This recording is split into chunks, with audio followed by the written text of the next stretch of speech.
School বন্ধ করে দেওয়া হয়েছে। সরকারি অফিসে অর্ধেক কর্মীকে অনলাইনে কাজ করতে বলা হয়েছে। সঙ্গে ভারী যানবাহন চলাচলের ওপর সম্পূর্ণ নিষেধাজ্ঞা।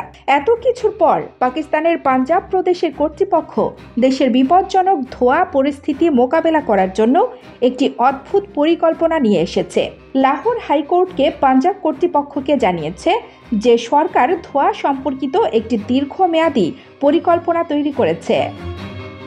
সেই পরিকল্পনার অংশ হিসেবে ধোঁয়া মোকাবিলায় আগামী বছর যুবক যুবতীদের অক্টোবরে বিয়ে করতে বলা হবে। তাদের নভেম্বর, ডিসেম্বর এবং জানুয়ারিতে বিয়ে এড়িয়ে চলতে বলা হবে। এই ব্যাপারে প্রশাসনের যুক্তি, বিয়ের অনুষ্ঠানে শব্দবাজি, আতশবাজি পোড়ানো হয়, যার ফলে বৃদ্ধি পায় দূষণ। বিচারপতি শহীদ করিমের নেতৃত্বে হাইকোর্টে ক্রমবর্ধমান ধোঁয়া প্রশমনের জন্য দায়ের করা একগুচ্ছ আবেদনের শুনানি পুনরায় শুরু করার সাথে সাথে পাঞ্জাব অ্যাডভোকেট জেনারেল এই মন্তব্য করেছেন। এ বিষয়ে সরকারের অবস্থান তুলে ধরে অ্যাডভোকেট জেনারেল বলেন, এ বিষয়ে প্রতিটি বিভাগকে একটি করে কাজ দেওয়া হয়েছে। ধোঁয়া নির্গত হয় এমন যানবাহন এখন রাস্তায় চলবে না। শুনানির শুরুতে বিচারক বলেন, এটি একটি গুরুত্বপূর্ণ মামলা ছিল। সরকারের এখানে উপস্থিত থাকা উচিত ছিল। সরকার এখনও কিছু করেনি এবং প্রতিদিন সেই বিষয়টা তুলে ধরা হচ্ছে। সরকার ধোঁয়া মোকাবিলায় সব জেলায় টাস্কফোর্স গঠন করেছে।